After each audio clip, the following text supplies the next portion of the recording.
領域展開。無料空所。 What's up, YouTubers? It's your boy Spectro here, and today I want to talk to you guys about a game I played back in 2021 when I first around the time I got my PS5. Honestly, I had just got done playing Miles Morales, and I was excited to see what I can find next on the PS5 to play. And this game, Kena Bridge of Spirits, is honestly an underrated gem. This game is a game you should highly suggest you do play this game.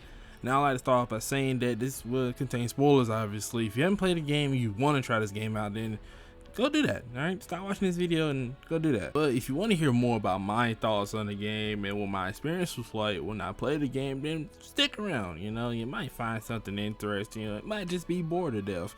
Alright, either way, I'm glad you're here. And honestly, this game is amazing. So I say amazing. Developed by Amber Labs. This game is honestly, like I said, it's just amazing because the animations give strong Pixar vibes. You ever seen Pixar movies? You guys know Incredibles, Ratatouille. I mean, come on. Most everybody has seen a Pixar movie at some point in their lives. Whether you were a child watching a Pixar movie or whether you grew up as an adult at some point, young adult, elderly, you know, as an adult, you've seen a Pixar movie. Like, you can't convince me you haven't seen a Pixar movie at some point. There's just no way you have not seen a Pixar movie, but that's besides the point, alright? This game really does get you into a story about a young girl by the name of Kena. She's a spirit guide. She leads spirits on to the afterlife, or she helps spirits in the best way she can. She always tries to help, never try to do any destruction. She only fights off the bad spirits. She's also trying to figure out what is causing the spirits to go wild on this mountain. Alright, the location you're at is a mountain. I can't remember the exact name of this mountain, but it's a mountain you're on. And this mountain is basically a village in this mountain. And this village is kind of in ruin because the village is long gone. And basically this village was very connected to the spirit world until some very unfortunate things happened. And Kena would meet these adorable little creatures called roots, right? And they would help Kena through her adventure, and as they continue to go, she continued to go along this adventure and go ahead and help spirits and move on to be better spirits, all right, or help spirits gain what they lost, you know. And honestly, I'm gonna be honest with you guys, is that this game is not easy, bro. Like, it's not the most difficult game in the world, but I'm gonna be honest, for what I can remember this game. Now, I did play this game on hard difficulty, and I didn't think this game would be as challenging as it was. It did take me some time to get through this game. This game is not like you're walking apart. Like, you're not gonna just breeze through this game. This game actually is more difficult. I don't know how it is on easy. This game might be really simple on easy, but when it comes down to putting it on hard difficulty or like a high difficulty for this game, it gets kind of tedious because of the fact that the health bars for the bosses get really fucking high. And it takes you a while to deplete them. So it's like you're fighting for a while. Like, your boss fights are gonna take a while. And don't even talk about a final boss fight. That's gonna take you a good while just to get through that. So honestly, if you're really looking for a casual and trying to get into a story experience, you might want to choose the easiest one and try to go with that. But like I said, I'm not sure just how easy it really is, because when I played this game, it does give a little bit of Souls vibe. I'm not gonna say it's not that much like it. It's just like a little bit of it, not even like a majority of a lot of it. But the way it played, and you definitely dodge, you definitely got a million toes, especially if you're gonna play on high difficulty though. But it's a lot of fun. Honestly, I enjoy playing the game and doing the puzzles and just exploring and jumping on little platforms and going up, honestly, and just learning more about the world and exploring the world. I mean, if I only had one downside about this game, I felt honestly, just story wise, it was that they didn't really expand upon Kena's story. And what I mean by that is that her adventure is explained beautifully well, but before Kena became a spirit guide, her journey up to the point before she made it to the mountain, we don't really know like much about Kena. Like, we know just enough to understand Kena's motivation for why she does what she does. Her father used to be a spirit guide, and that's why she follows in the same footsteps. But we never seen Kena's father. We never saw Kena really. We seen her as a child, but we didn't really see Kena's flashback. We don't know who Kena's mother is. We don't know where Kena used to live, what her home life was like. But then again, I don't really blame Amber Labs for like kind of skipping out on that sort of stuff, because I'm not sure what their budget was looking like for this game. So it could have been a really small budget for this game, and they really just didn't want to keep pushing it, you know, and not have enough budget to do well for gameplay and the full story. So they might have to cut a couple corners. So But overall, it was still a great game, honestly. Still an 8 out of 10 story for me. And it's only 8 out of 10 because I've seen a lot of movies. So you kind of can see where the story was going. It's still a great story, and I don't hate it. And it's a it was told story, honestly. And it's a good morals to be learned from this story when you go through it. And you can just honestly relate and feel for your characters and their emotions as they go through everything they're going through. You know, everybody had a good reason for doing what they do, whether it was right or whether it was wrong. All right. Now, there could have been better ways they could have handled those situations, yes, but understandably so, I get why everybody did what they did in this game.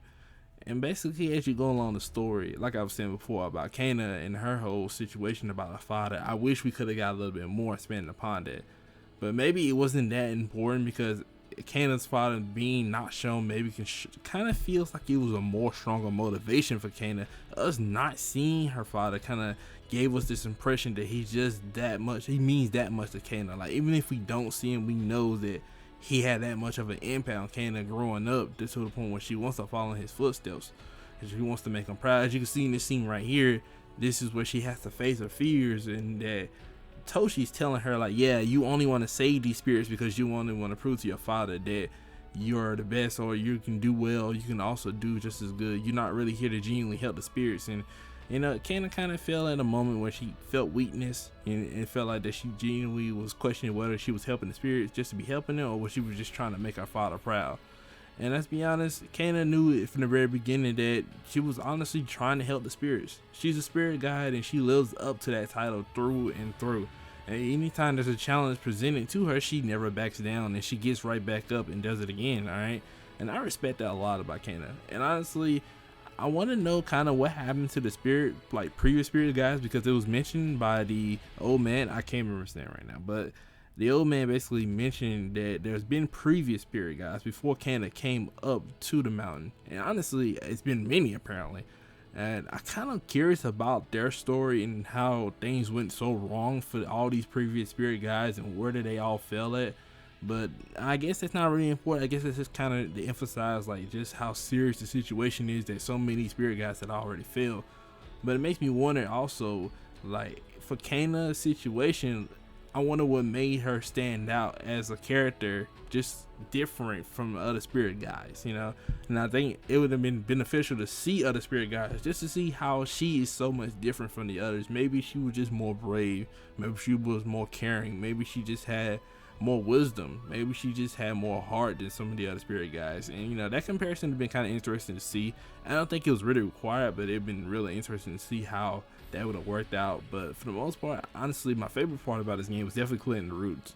The roots were definitely the most adorable creatures just to have as your companions, and you could customize them, you know, honestly, and have them look different ways and have little hats and stuff.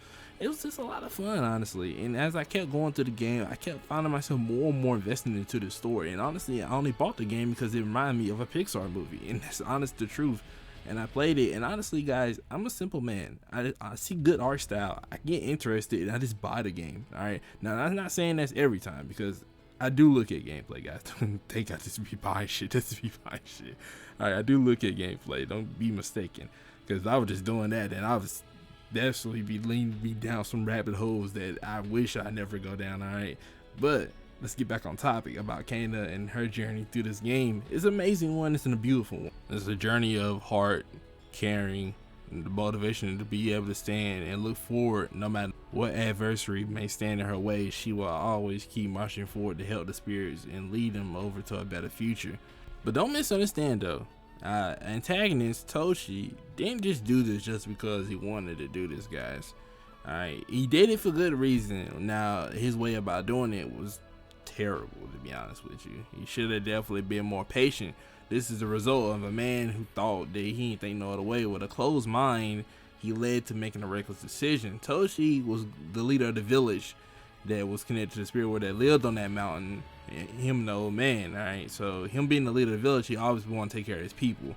And when the big drought happened, his people were sick. Toshi only wanted to save his people. He was trying to figure out any way. They pleaded to the guardian spirit to understand. They tried to figure out why things were going this way. They wanted to know why things were just going so bad. Why was their harvest not being why were their crops failing? And as time went on, things only got worse, you know. they just didn't have the means to survive, and it was time to move on to a new area. But Toshi refused to acknowledge that. He refused to accept that. In fact, he blamed it all on the guardian spirit, when in fact this is part of the cycle. Like the old man tried to tell him, the change is always needed. Change is something that's part of life, and that is something we also face in our daily lives. Change. Some of us may welcome change, others may deny change, but that is something that we all must accept at some point, because change is part of the natural progress of life. All right, when you go through change, there's always new beginnings. When there's new beginnings, there's new endings, and when there's new endings, there's new beginnings once more. And that's part of the change. And this is what basically the old man was trying to tell Toshi, that he should be patient and he should go on to a new area until the change of when the weather and the crops and all that are back to normal, where they can live and prosper like they did once more. But Toshi was not trying to hear that. He didn't think that far ahead. He was not even trying to be open-minded to the suggestion of just the idea of waiting or moving his people to a safer place, or the people he had left. But at this point, Toshi realized that he had to take matters to his own hands. Honestly, he wanted to save his people no matter what, and this drive to save his people, no matter the cost, no matter who got in his way, he will get them out of the way. Because if they stop him from being a leader, they stop him from saving his people, even if it is a guardian spirit, he will strike them down. And this is something we saw from Toshi. And honestly, this all could have easily been avoided if Toshi just kept an open mind. If he just been more open to the idea of change and being able to look forward and being able to see a better future, then this all could have been prevented. But Toshi did not see that. He honestly just had a closed mind. He only saw the current situation that was before him, which is understandable. There are many people out here in the world, we are, and including me, have been in many situations where we don't see the bigger picture. We can be closed-minded and don't listen to the open ideas of others, or we can be closed-minded because we can be trapped in our own bubble because of what we already have learned, pre-established in our brains, and what we learned think is right. And it's kind of hard to rewrite that the way of thinking in your brain, but you should always try to. You should always try to strive to be able to open your mind to new ideas and just be able to push forward. And that's what helps you be a better person. That's what helps you open up to new way, creative ideas that you never thought of before. And Toshi, while it did take him a long time to get to that point, eventually he did indeed open his eyes and look and realize the destruction he has caused by getting rid of the guardian spirit. In fact, it was his fault in the first place why things got as bad as they were. The drought was a natural progress of life in the spirit world. It was natural progress from the mountain to go through that. Eventually, the fruits and all that and the trees, everything was gonna come back to the village. It was all gonna come back eventually. You just needed to wait, because change is what was gonna come. All right, and if they moved over to a new area, maybe they didn't need to come back to the village or the mountain in the first place. You know, they could have found a new area that might have even more health and wealth for them. They could have done well for themselves, but Toshi just wasn't having that. Of course, this is where our beloved spirit guide comes into play, and she guides the spirits and she tries to tell Toshi that what he's doing is wrong. What he's doing isn't saving or helping anyone. All he's doing is destroying and causing more destruction and more corruption. And this is what Kana trying to teach him. And honestly, I'm glad that she didn't give up on him, because there are times where you may seem like someone's maybe too far gone, but Toshi was a man who still could come back even when it seemed like he was too far gone, even when it seemed like he's done things where that were just irredeemable. While he has caused some long-term damage, I think over time things will heal. The spirit realm will heal. It will just take time, and that's all that's needed, time. And Toshi just felt like he didn't have enough of that.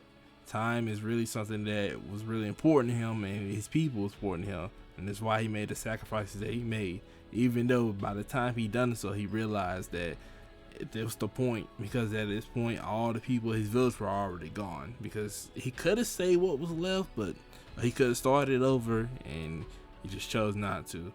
But I'm glad Kana brought him to his senses and helped him regain his somewhat of his humanity. Well, again, his full humanity. At least recognize his mistakes of what he's done wrong and why he was wrong in the first place. And Kana, like a good spirit guide, helped guide his spirit to the other side, like she did all the other spirits that she fought.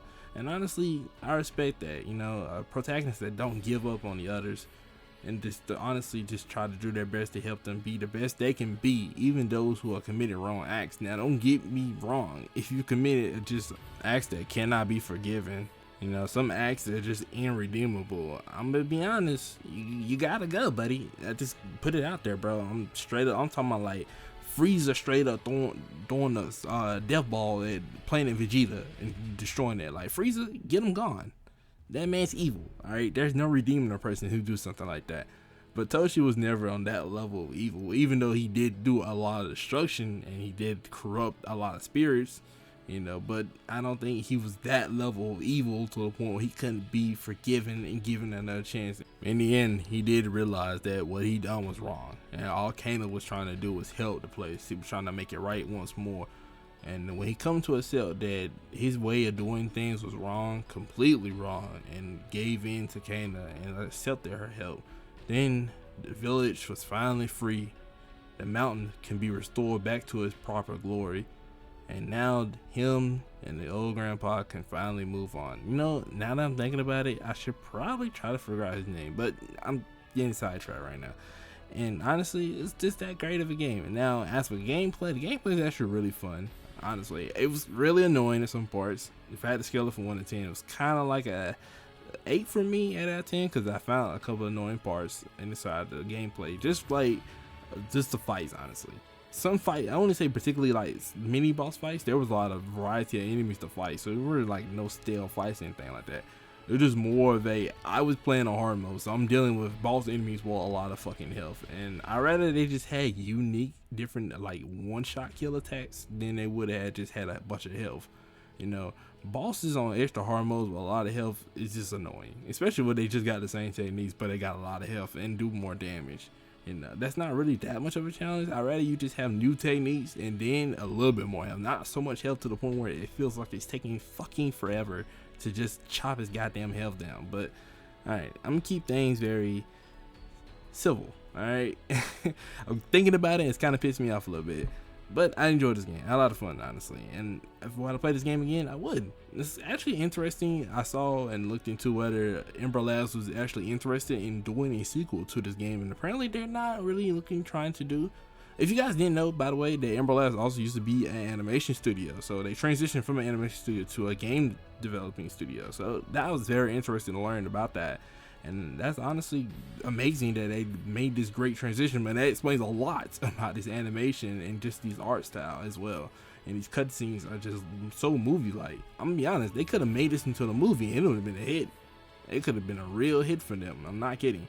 So they should really continue to do this. They could easily they could do a sequel with like not Kana particularly, but with another spirit guy in another location with another spirit guardian may be in trouble, and you can use the root to help out that spirit guardian, you know, or help out that spirit guide again and try to figure out what happened to the spirit guardian in that area. So I think that'll be a fun little sequel way to do a thing. Then again, Kana and British Spirits didn't end up on a good note, so I don't think it could be just fine the way it is. They really probably don't need a sequel, to be honest with you. Maybe they should go to a new franchise and start something new. But with all that said, though, folks, thanks for watching. If you guys enjoyed the video, like the video, start the video, tell me what you think, comment section below on Spectro, and tell me what you think about Kana and British Spirits. I can see you guys next time on Spectro.